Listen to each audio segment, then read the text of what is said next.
Hello everybody, welcome back to the Talking City podcast with myself, Conor McGilligan, your multimedia producer and host for today. And I'm joined by Simon Bajkowski, your chief Manchester City writer, discussing everything Manchester City. Thanks for stopping by with us today. Podcasts are flying out at this moment in time. We had one for you Friday, we had a post-match pod for you as well. Make sure you check that out. And we're back here with your main podcast.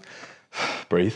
How are you doing, Si? You all right? I'm all right. We're just in a different room today, aren't we? I don't know where to sit. I feel like I'm being interrogated a bit. It's all right, yeah. Do you prefer it though, kind of? It is. It's airier, isn't it? It's nice and bright, but yeah, we'll wait and see. I'm probably getting told off for twitching all over the place. Yeah, it's dealing with different studio spaces is it's interesting, but it's quite nice. It's the variation is good, I think. Yes. Yeah. So. Big weekend. We've spoken about it several times. I think surprising as well. I mean, me and you were talking about the Newcastle game, and I mean, you said 2-2, which we'll speak on at the end. But I guess it was a tight game, wasn't it? But the reflection on it for me, from a personal point of view, looking at it, was City were largely dominant, and I was honestly, just as someone who's like, you know, someone who doesn't obviously support City or Newcastle from an outsider's perspective, I was looking at it and thinking I was quite disappointed with Newcastle, to be honest, and I thought it reaffirmed Manchester City's sort of stronghold on the league, with obviously those two in a bit of a top four battle, really. Yeah, I was the same. You know, I read before the game that Newcastle have never beaten City in the league at the Etihad, which is like astonishing when it's celebrating 20 years.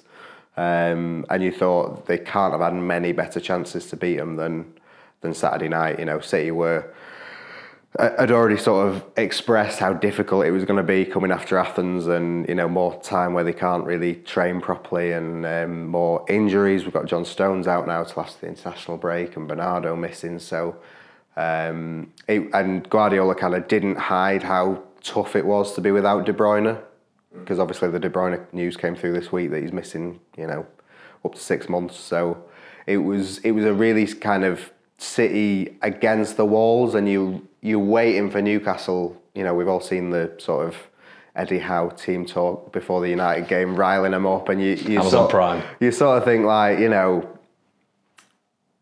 get them pumped up. They've just beaten Villa 5-1. Go out at the Etihad and show what you can do, and they just didn't. That was the narrative though before the game as well, wasn't it? It was like they're just beating, which is an unbelievable win, by the way. Let's not gloss over that against Villa. No, it was huge, and certainly, you know, you look, Villa straight back to form, beating Everton, so it was a really big win against a really good team, and you think, right, now's your chance, follow it up. Here's your statement win to say we're going to be top four challengers, if not, you know, title challengers, and really go for it. And they didn't. And you've got to give City immense credit for doing, you know, I don't know whether it was more City not letting them sort of have a go, or them not having a go, but you just felt from the outset that Newcastle weren't really up for it as much as City were up for it.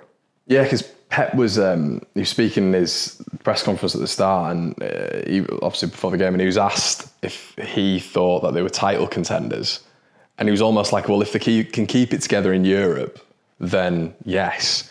I don't know, I was still a little bit surprised by that. I don't know if it was just because Pep naturally gives opposition so much praise, doesn't he? And maybe we're taking a little bit too much from that, but I don't know if I see Newcastle at all this season in the same bracket as Man City. No, well, I think they've got a chance. But it's funny because, like, Guardiola said before this and before Arsenal and whatever, like, we've got to make up for kind of our lack of fitness or rest in other ways. And, you know, it was notable, like, you had three club legends bringing the trophies out at the start of the game. Fantastic, that, by the way, wasn't it? And, like, the banners coming down, like, Newcastle players had to walk out past the three trophies City had won. And it was a real kind of like, yeah, just remember who you're playing against. Like, it will take a lot to beat us, even if we're not kind of in full form. And that was really kind of City taking control of the evening, and they didn't let them go kind of as soon as the whistle started. It was like, no, you're going to need a lot to beat us, and Newcastle didn't have it. First half was dull, wasn't it? I thought it was pretty dull. But like you're saying, I thought the only major threat they had really was Anthony Gordon. But up against Kyle Walker, who was phenomenal, it was always going to be a difficult task for the youngster, wasn't it? Yeah, I mean, Anthony Gordon is like a very promising talent, but it was like the only thing Walker didn't do was like send him off with milk and cookies when he when he went off. It was just like a complete schooling of again, you know, Walker been there, done it many times before against very good opponents. Mbappe, Vinicius, Neymar. Neymar. Yeah, I mean, he was asked about Vinicius last season after Real Madrid, you know, whether this is like the best, and he was like, I've faced some pretty good players, and he has, and you know, he's faced players better than Gordon, and Gordon just couldn't get the slightest sniff against him. It was you know, properly impressive and imposing, because again, Gordon was probably one of the players who Newcastle would have looked to kind of disrupt City a bit. Last season at St James's they played, and like Miguel Almiron was terrific, but they just couldn't get going against City. It made me laugh that they built the narrative as well. It was like, oh, last weekend Anthony Gordon has set this pace, and it was like, oh, we're really setting that narrative against Kyle Walker. Yeah. It was. It was controlling, and as well, like Walker kind of pretty much had the whole right flank as well to himself because of the way City. Yeah, he was a little bit more right wing as well at points, wasn't he? Yeah. They played that way once in pre-season in summer, and it was quite strange then. And Walker didn't really do it that well, but he was much better. And again, it was like Guardiola kind of. Right, you're going to play this way that we don't normally play, and Newcastle are going to have to deal with it. And the Newcastle analysts were kind of sat next to me in the press box, and took them like 15 minutes, and then they were like, "Oh, Walker's on the right. Walker's the one on the right that we need." And it's like, you know, if it's like fooling everyone who's watching it, it's probably not doing much for Newcastle, kind of on the pitch, working out exactly what they need to do and who they need to stop. And they didn't really find the answers. I know this is a really obvious thing to say, but you know, when they're having that dinner literally 7 to 10 days ago in Manchester, Pep and Walker, you're wondering if he was having this discussion with him. It's like, you know, there's a new role for you here. It is kind of striking how, you know, City started the Champions League final without Walker and clearly found a way to play without him. But not only is he key for certain, you know, individual battles, but especially now Mahrez has gone, there is the opportunity that he takes on even kind of a new and a bigger role this year. And, you know, as well with the unfortunate injury to De Bruyne, that's kind of him out of the team. It's kind of also makes his chance of being captain very slim, because you're kind of not going to appoint someone as captain who's, you know, missing for 6 months. So again, from Walker's point of view, that kind of elevates him further. He was captain again on Saturday night. So he's kind of grown in importance with departures. Yeah, I think so. And players departing, players coming in. I mean, you look at Kovacic again. He looks different to when he played for Chelsea for me. I feel when he was at Chelsea, it was a little bit more rigid, like he had a specific role, which was a little bit maybe more defensive. I think with City, you've seen him break the lines a lot and, you know, glide through with the ball a lot, which maybe when Chelsea sold him to City, a lot of Chelsea fans were saying, you know, I'm not sure about this. Like, I don't know how it work at City. But you feel like already Pep's got his talons into him. You know, it's one of those where already I've seen, because I think Kovacic is a magnificent footballer, but he looks different how he's gone about these first couple of games. Well, I was going to say you're the big Kovacic fan, so do you like the change? Yes, I do, because I think he's got so many capabilities in that midfield that embellishing on that is only going to benefit City. And I just love how his first thought consistently is forward. You know, you get so many midfielders in the Premier League, don't you, trying to get those stats up and keep possession and go laterally and backwards. But I always think with Kovacic, the first thing is forward. And I thought that was pretty evident against Newcastle, to be honest. Yeah, and I think we're in this space where City are kind of, the squad feels a bit thin and a bit short, and you're not kind of sure who's playing where, but it's also kind of more fluid than ever, and sort of Kovacic can play as a 6 or an 8 or whatever, and you're sort of used to playing them a role for a specific game, but kind of against Newcastle, you had Kovacic kind of dropping back to be a 6 alongside Rodri, and then Foden moving in from the wing to be a 10 alongside Alvarez, and then Kovacic would come forward in the game and support him. And it's like if it's difficult for everyone to keep up, it's going to be difficult for opponents to keep up. And when you've got someone like Kovacic who can move the ball forward and kind of push through, it gives City a bit of something else. And the balance looks nice already between him and Rodri as well, doesn't it? Yeah, they look like players that kind of have played together for a lot longer than they have. Yeah, Rodri's performance, there's no point in talking about it, but you kind of have to a lot of the time, because it's like, I mean, obviously I was reading your player ratings from the other night and I completely agree. It's just every single match he's top 3, isn't it? And there's a conversation. Is he City's best player? Yeah. I mean, he's certainly the one who, if he got injured, I think that would present the most problems for City. Exactly. And that's, when you look at Kevin De Bruyne, it's like they've managed to fill that gap a little bit. Maybe Erling Haaland to be able to fill that gap a little bit with Alvarez with his goal contribution. Yeah. Rodri, it's like if he's out of that side, it's massive, isn't it? But I mean, at the same time, kind of, he played so many games last year and he's already had to speak to the coaches and say, look, I can't do that again. And, he was played again he played in Athens for the full game, and he played full game against Newcastle. Like, he does kind of need rest, or might come a time where they are really tested with kind of, how do you cope without him?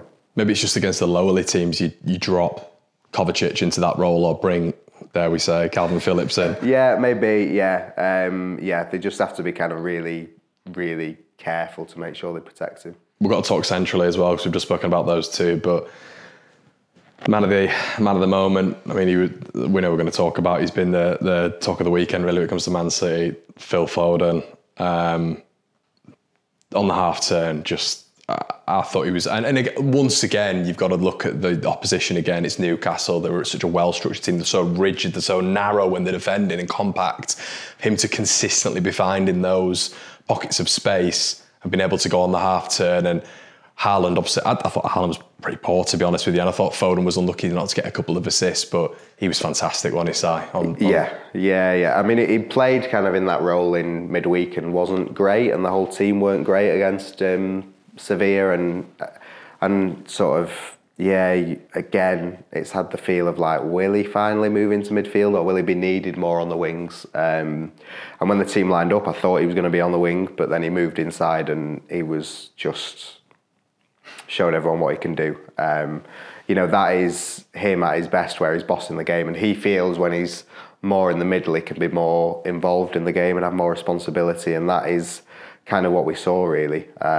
He was so lively every time he got it, and creating chances for Haaland, where on another day he would have taken one or two. So he was clearly the best player, and it's important for him for club and country, because on Match of the Day, certainly a lot of the talk was like, how does he fit into the England team? And they were talking about kind of a Rice, Bellingham, Foden midfield, which sounds pretty tasty. But he is at that age where a player of his talent needs to be playing every week for club and needs to be starting for his country regularly. And he will kind of only do that probably once he fixes into a position. Yeah, it's consistency, isn't it? Because with Kev, you see most weeks it's 8 out of 10, isn't it? And I think that's the thing with, it's like you've quite rightly said, against Sevilla, who maybe were breaking the game up a little bit more, which you'd expect from Sevilla, but he needs to adapt to a lot of teams in European football to be able to play that 10 consistently, doesn't he? Yeah, I feel like De Bruyne just has this tempo of playing that like is his own in world football. Like, he seems to be playing in his own time zone, and it's about 3 seconds ahead of everyone else. Like, Foden has got it, and the word that they mention with Foden is like control and sort of defensive responsibilities, but also just like mastering the tempo of a game. And he's certainly got it in some games. He just needs to find that sort of unique mark that means that he is important in kind of any game, no matter who it's against. Yeah, because I kind of look at De Bruyne and I think if City are dull, if it's not quite working for them, De Bruyne can just left foot, right foot. He's such a pure striker of the ball. Yeah. He can just create something out of absolute. He can win. He's a match winner, isn't he? Yeah. And probably that's probably the difference between them at the minute, isn't it? It's De Bruyne is that match winner by himself. Yeah, and you measure up against De Bruyne, you are measuring yourself against kind of one of the best players ever seen in world football. So you do have to kind of make these, but that is the level that Foden wants to be at, and there's no reason why this potentially can't be in that bracket. So that's what he needs to do. Yeah, 100%. It did feel like felt like City were little. I think Walker's probably symptomatic of this with Gordon, but it did feel they little boyed Newcastle a little bit. And I always remember Bruno Guimaraes speaking last season, and he was almost like, when City are on the pitch, there's just like 15 players that you don't know what to do. And you saw him caught in possession quite a few times. And it was interesting because, getting to that level, getting to City's level is just going to be so difficult consistently. And it did feel a little bit of, I know it's early on, but 2 clean sheets, starting relatively quickly by City standards, even with injuries. Is it the sign of champions? Yeah, I think it is. And kind of going back to what, we were saying about being disappointed by Newcastle, it felt, we were excited to see what Newcastle would bring, and ultimately kind of what the mark they left most of the game was kind of like late tackles on City players. Gordon, pretty nasty one on Walker in the first half, and then it was frustration, wasn't it? Again, it was on Diaz, sorry.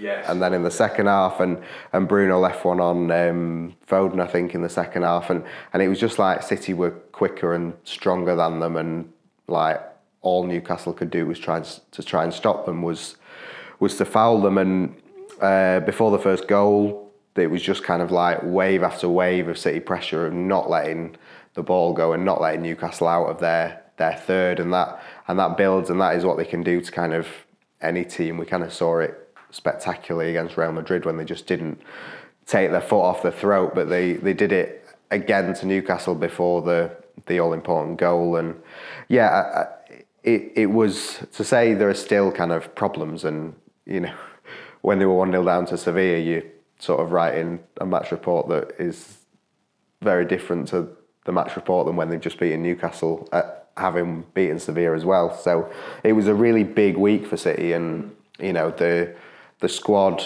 isn't finished and the team can still get a lot better. But in terms of, mentality and everything else that Guardiola's been talking about that can make up for these things that they don't have yet, it is a sign that, it'll take a hell of an effort to beat them again. Just quickly finishing on the player summary as well. What do you make of Julian Alvarez at the minute? I mean, the goal contributions when he plays are just, it's seamless, isn't it? I mean, an unbelievable signing. I think what a lot of people don't touch on really is how good a finisher he is. He's a fantastic finisher, isn't he? And you're almost thinking to yourself, once again, where's he going to fit? Is he going to be starting? Is it going to be a rotation thing? Is it just because obviously City are a little bit lacklustre in that midfield that he's going to be featuring a little bit more? Where do you sort of see his positioning this year in terms of the City squad? Yeah, I think it's a real big opportunity for him, and especially considering De Bruyne is injured and Alvarez more often than not last season played when De Bruyne didn't, as kind of that almost like a number 10, which isn't fully what the team have been doing, but it kind of works sometimes. And it's difficult in that sense. He's still kind of, he's involved in a lot of goals without necessarily kind of standing out, I would say. Obviously on Saturday he was the match winner, but you still feel like there's a lot more to come, or maybe the team aren't playing to his strengths as such. He's never going to be that striker without Haaland. While Haaland's in the team, he's going to be the number 9. So Alvarez has to find another way into the team. But without De Bruyne and without Gundogan, there is, the need for someone to link up with Haaland kind of centrally and play balls ahead of him and link with him. And Foden will try and do that, but Alvarez as well is quite important, I think, for doing that. So I can see a lot of minutes and opportunities ahead for him. to sort of try and grow into the team, I suppose. Yeah, definitely. That's going to be it for Act 1, everybody. We're going to be back with Act 2, speaking about the Premier League weekend and Manchester City potential transfers. See you soon.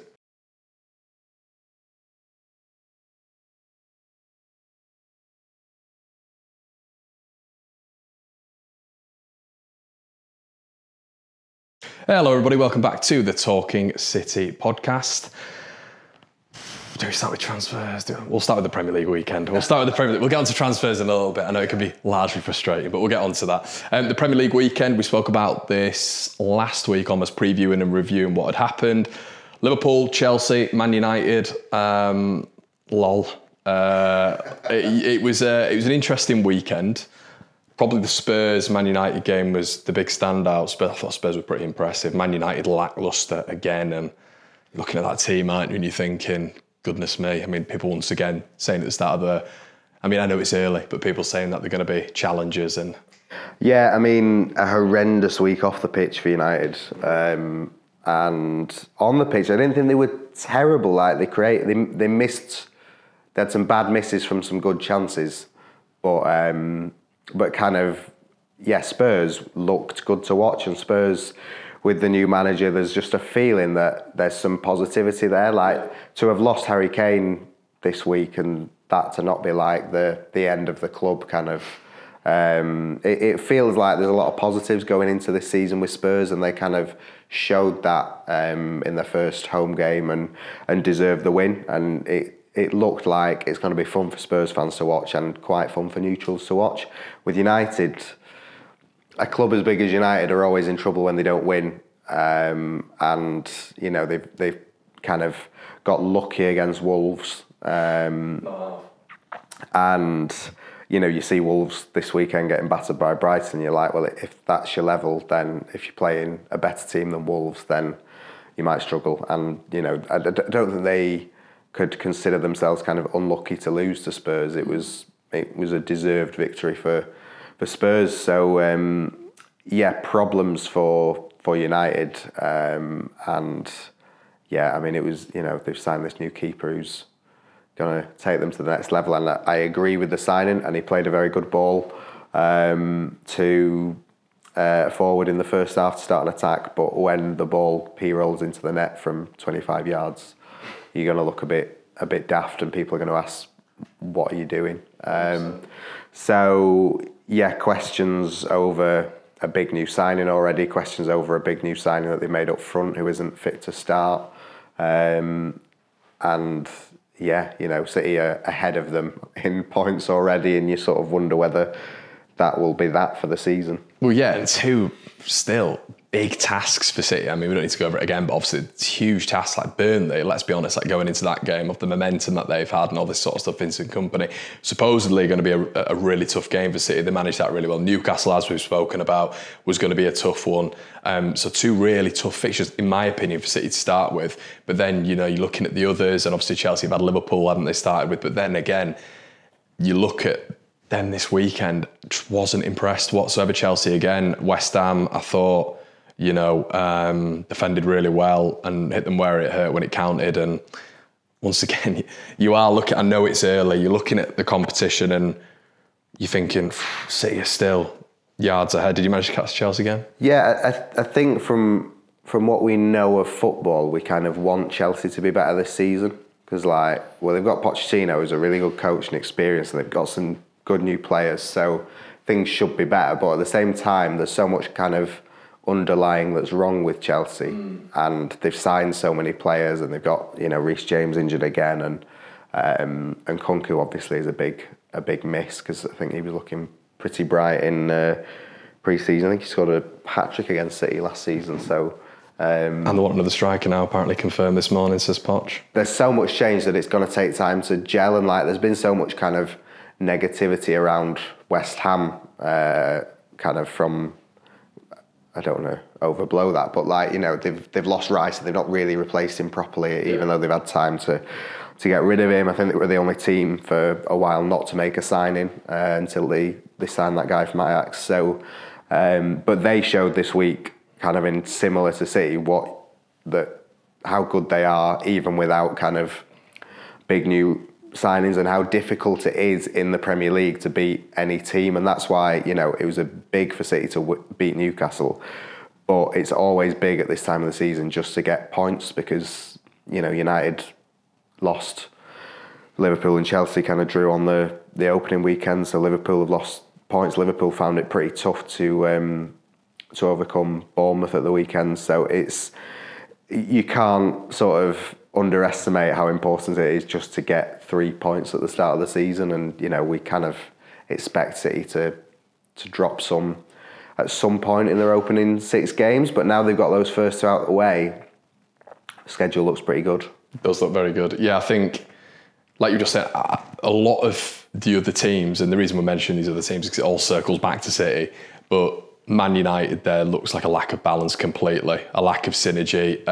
Mount, questionable. Obviously, the big summer recruit, is that going to work with Bruno Fernandes in there? But then you're looking at that Chelsea side, they're after a striker. It still looks a little bit unbalanced. There's just so many players there, so many good players. But as we know with Pep, it's all about getting that fusion, isn't it, of those good players. Liverpool, I mean, I watched Liverpool at the weekend and I was thinking, they're desperately missing a defensive midfielder. Bournemouth were just driving through that central space, and you think to yourself, like, a lot of these teams still have massive profiles missing, and if City just continue winning, everybody thinks City are going to have a slow start naturally, don't they? So yeah, and it was a strange one because Liverpool kind of like fully deserved the win, but also could have drawn easily. Like the chances they gave up in the last 10 minutes, and kind of, you know, that. The guy was only just offside right at the start. They could have been, you know, 2-0 down inside 3 minutes, which would have been insane. So yeah, it's like you say, like, we'll come on to transfers, and City still kind of need players in the squad, you would think, that can play a lot in the first team, but as long as you keep adding those 3 points, it's really, really important. And that's the sort of terrible thing to say, in it, like winning makes you good, but it is like, as long as you can pick up points and the teams around you don't, you're onto an advantage already. Outgoings, incomings. So you've done an article recently about Laporte. Obviously, potentially fee goes out, the summer sales up to 100 million. Hugely positive in terms of, you know, City doing the business correctly, really. It's good. The fee feels a bit low. But also the kind of lack of interest around him feels low, because he's an amazing defender. You know, it does seem odd that he's not going to another top European club. Was the Real Madrid interest real? Or? I think there was a bit. I don't think there was enough kind of to tempt him, because it's kind of taken a few days for him to accept the offer as well. Kind of, it was Wednesday, when City accepted the bid.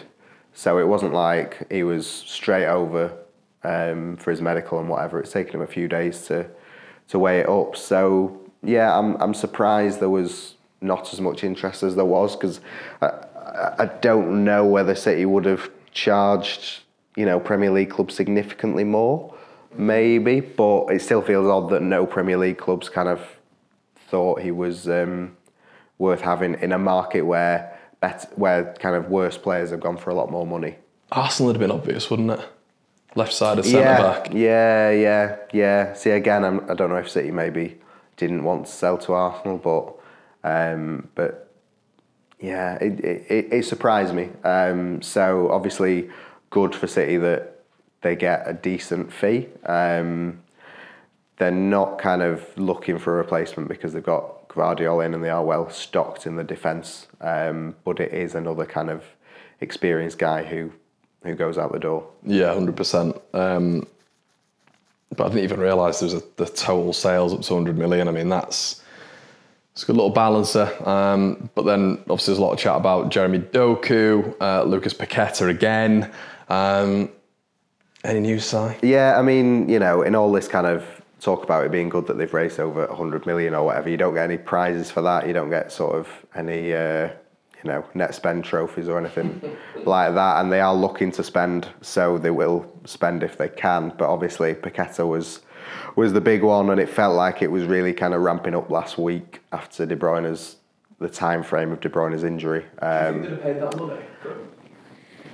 I'm not sure.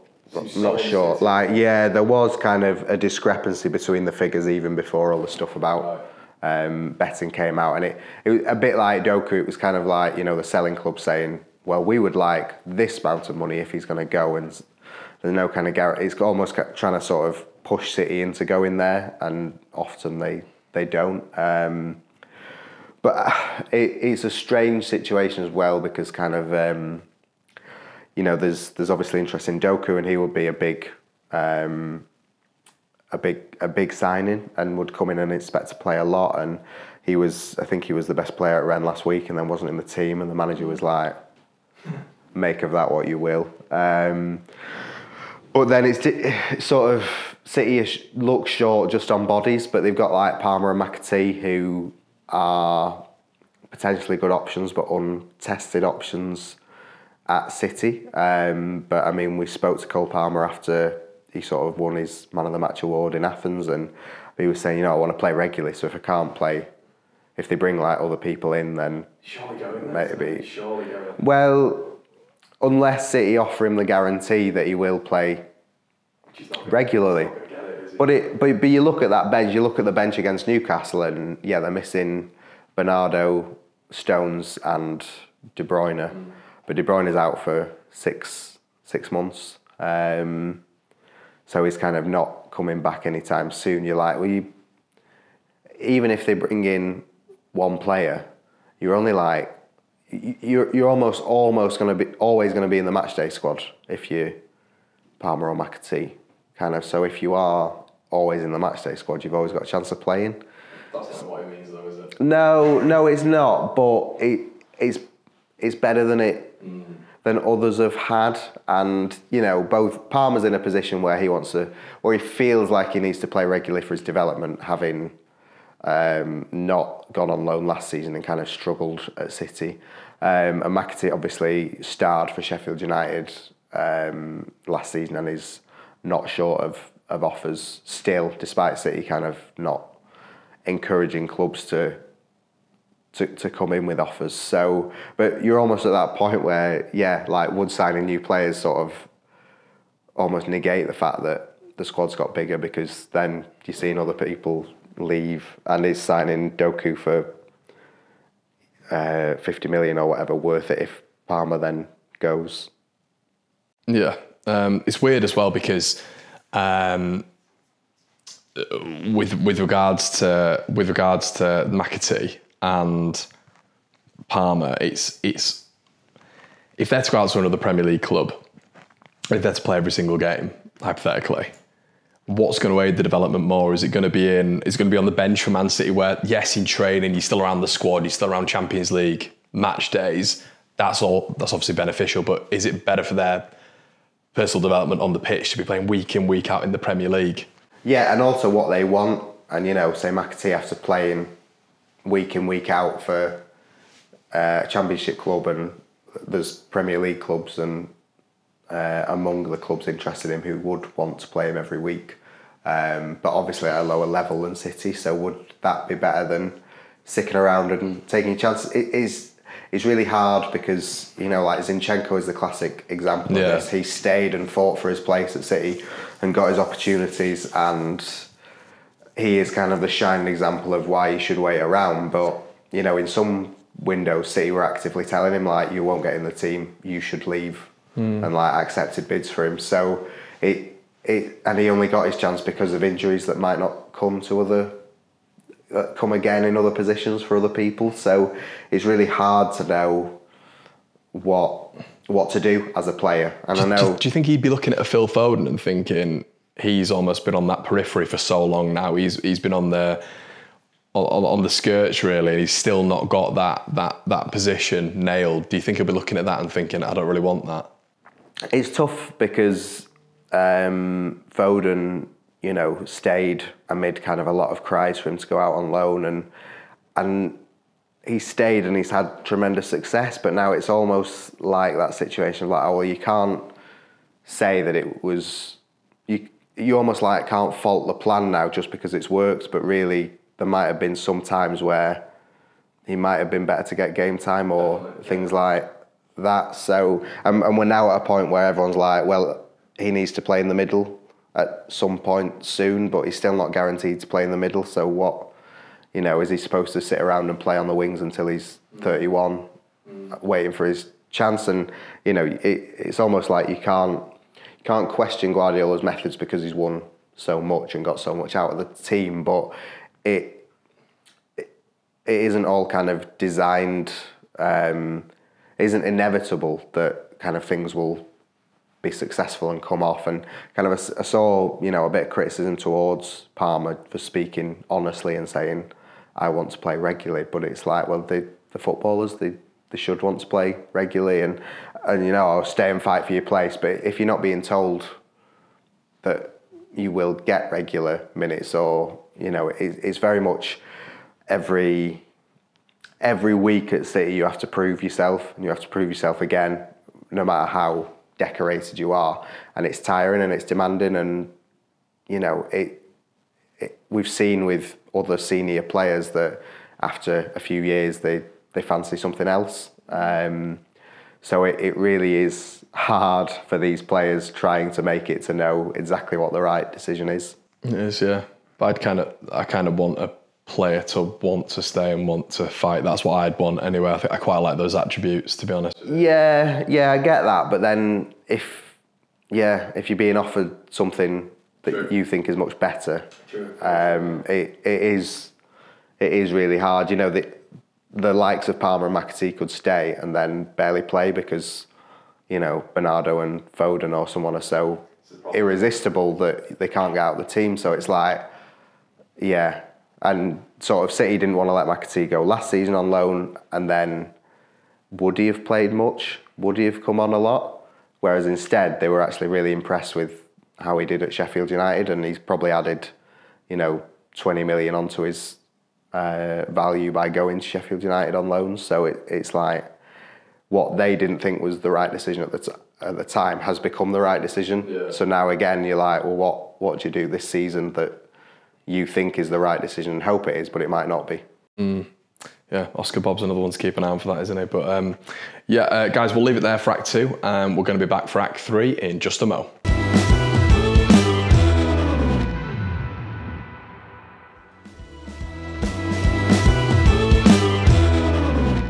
Hello everybody, welcome back to the Talking City podcast. Fantasy football chat. I brought a Kanji in this week. Did really well. Kept Edison in. Didn't have a mare like I did the other week. Absolutely horrendous week, which saw me sink to the bottom of every table I've been involved in. How did you do this week? No, not good.